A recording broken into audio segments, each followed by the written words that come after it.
বন্ধুরা, আমরা অনেক সময় ডিম কষা করি বা ডিমের ঝোল করি। আজকের একটা অনেক পুরনো দিনের রান্না তোমাদের সাথে শেয়ার করছি। তো চলো, আজকে ডিমের রেসিপি করব, ডিমের অমলেট দিয়ে ঝোল। প্রথমে কড়াইটাকে ভালো করে গরম করে একটু তেল দিয়ে দিলাম, যাতে ডিমের অমলেটগুলো আমি এখন ভাজবো।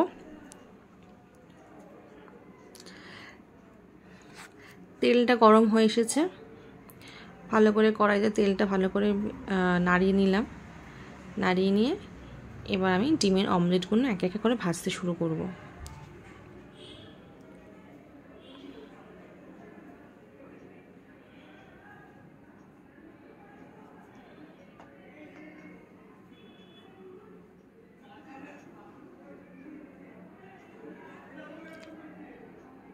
ডিমের অমলেটটা পেঁয়াজ, লঙ্কা, নুন দিয়ে ভালো করে ফাটিয়ে ডিমের অমলেটটা আমি কড়াইতে দিয়ে দিলাম। এবার কড়াইটাকে ভালো করে ডিমের অমলেট গোলাটাকে ভালো করে চারদিকে ছড়িয়ে নেব, যাতে ডিমের অমলেটটা একটু বড় হয় এবং চারদিকে ডিমটা ছড়িয়ে থাকে।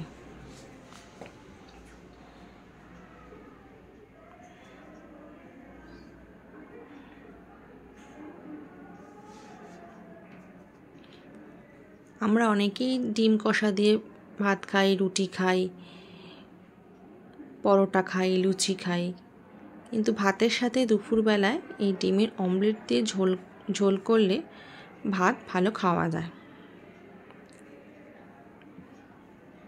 এবার আমরা ডিমটাকে একটুখানি উল্টে পাল্টে নেব।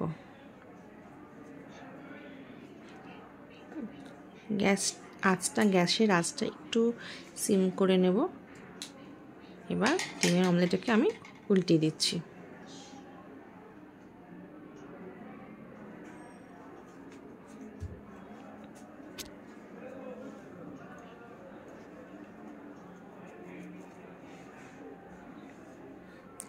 উল্টে পাল্টে একটু লাল লাল করে ডিমের অমলেটটাকে ভেজে নিই।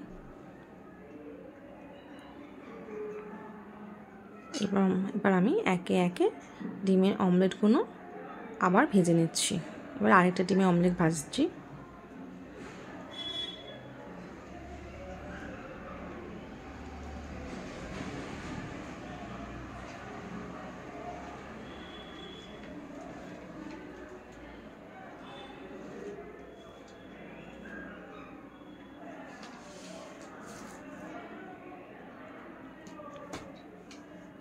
সে একই রকম পদ্ধতিতে ডিমের অমলেট আমরা প্রায় সবাই জানি, নতুন কিছু বলার নেই এখানটায়। আবার ডিমের অমলেটটাকে সুন্দর করে আমরা এপাশ ওপাশ করে ভেজে তুলে রাখবো।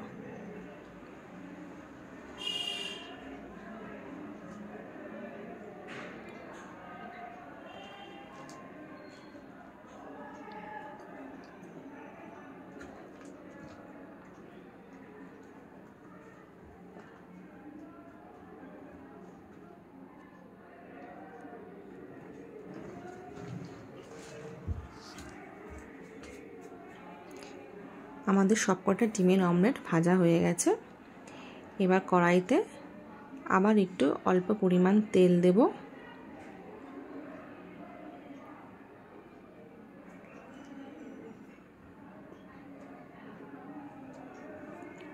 দিয়ে কড়াইতে দেব আমি অল্প গোটা জিরে ফোড়ন।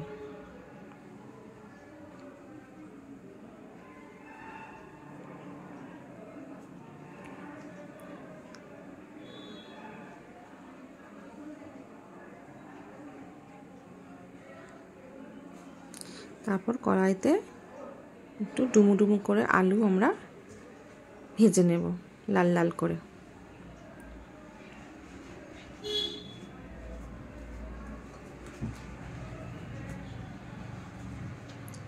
ভালো করে লাল লাল করে আমরা আলুটাকে ভেজে নেব।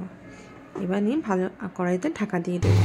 দিয়ে 5 মিনিট পর দেখে নেব আলুটা আমাদের প্রায় লাল লাল করে ভাজা হয়ে গেছে। সুন্দর করে আমাদের আলু ভাজাটা হয়ে গেছে। এবার আমরা কড়াইতে একে একে উপকরণগুলো দিতে থাকবো। প্রথমে দেবো আমরা পেঁয়াজ বাটা,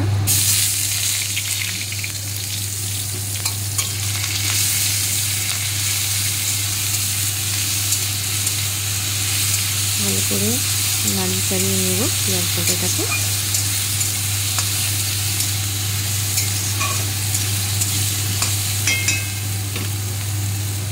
তারপরে দেবো আমরা আদা রসুন বাটা,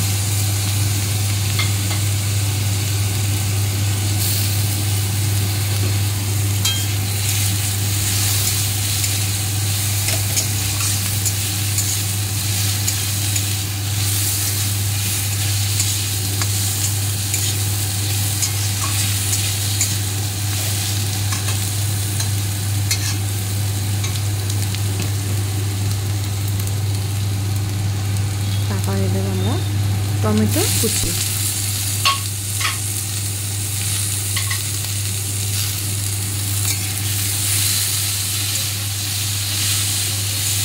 ভালো করে এবার মশলাটাকে ভালো করে নাড়িয়ে চাড়িয়ে নেব আলুর সাথে।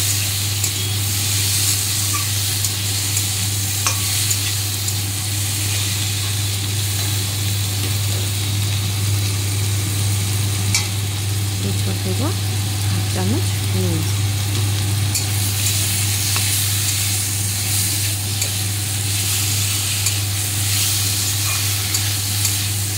ভালো করে নুনের সাথে আদা রসুন পেঁয়াজ টমেটোকে ভালো করে নাড়িয়ে চাড়িয়ে নেব। তারপরে দেবো আমরা একে একে মশলা,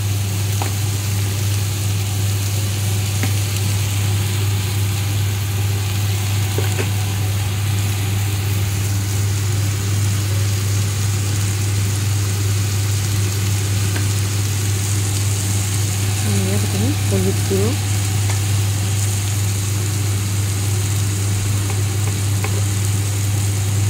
অল্প পরিমাণ লঙ্কার গুঁড়ো,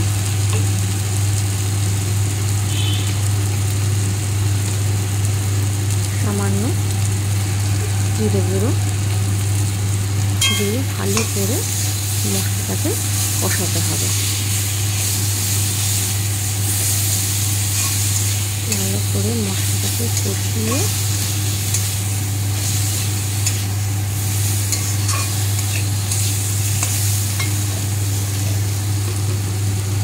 তারপর আমি আবার ভালো করে কষিয়ে এবার একটু কড়াইতে মশলাটা লেগে যাচ্ছে বলে আমরা একটু এখানে জল ব্যবহার করলাম, অল্প পরিমাণে জল, খুব সামান্য, যাতে মশলাটা কড়াইতে লেগে না যায়।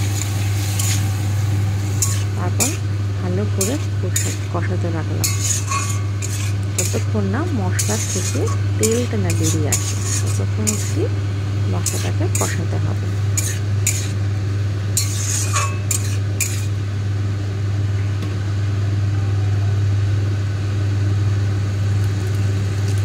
এরপর আমরা তরকারিটাকে লাল করার জন্য দেখুন সামান্য পরিমাণ আমি লঙ্কার গুঁড়ো দিয়েছি, সেই জন্য এখানে আমি কাশ্মীরি মির্চ লঙ্কার গুঁড়োটা দিলাম তরকারিটা লাল হওয়ার জন্য। আর আমি সবসময় গরম মশলাটা আমি কষাবার সময় আমি দিয়ে থাকি। ভালো করে এবার গরম মশলা আর কাশ্মীরি লঙ্কাতে আবার ভালো করে কষাতে শুরু করলাম।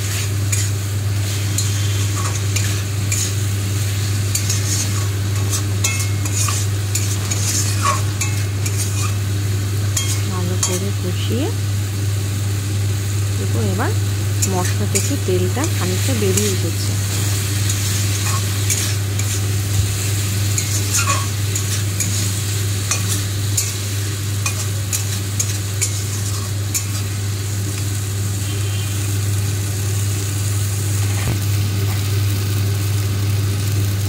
এবার কড়াইতে ভালো করে কষিয়ে এবার আমরা পরিমাণ মতো জল দিয়ে দেবো।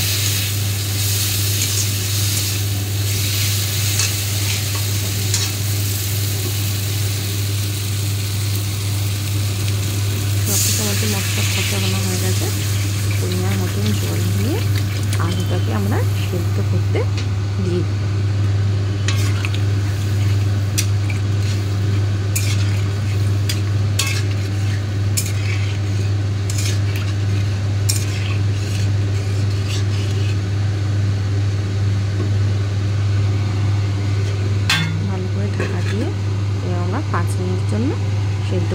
দেবো।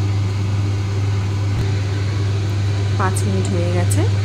আমি ঢাকাটা খুলে দেখবো যে আমাদের আলুটা সিদ্ধ হয়েছে কিনা।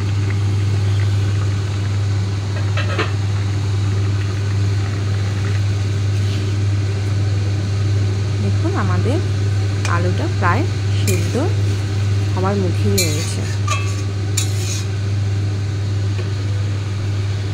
এবার আমরা ভেজে রাখা ডিমের অমলেটগুলো একে একে ওই ঝোলের মধ্যে দিয়ে দেব। জলের পরিমাণটা একটু বেশি দিতে হবে, কারণ ডিমের যে ঝোলটা সেইটা ডিমের মধ্যে ঢুকে যাবে। ঝোলটা ডিমের মধ্যে ঢুকে গেলে কি ডিমটাও ফুলে উঠবে আর ঝোলের পরিমাণটা একটু কমে যাবে। সেজন্য আপনাদের পরিমাণ মতনই আপনারা জলটা দেবেন। দিয়ে আবারও আমি 3 মিনিটের মতো ঢাকা দিয়ে রেখে দেব, যাতে ডিমের মধ্যে ঝোলটা ঢোকে আর মশলাগুলো যাতে ঢুকে যায়। আমার 3 মিনিট হয়ে গেছে। এবার ঢাকা খুলে দেখবো যে ডিমের রেডি টু হয়ে গেছে। আমাদের ডিমের অমলেটের ঝোল রেডি। তো কেমন লাগলো আজকের রেসিপি তোমরা জানিও। ভালো লাগলে লাইক করো আর চ্যানেলটাকে সাবস্ক্রাইব করে দিও।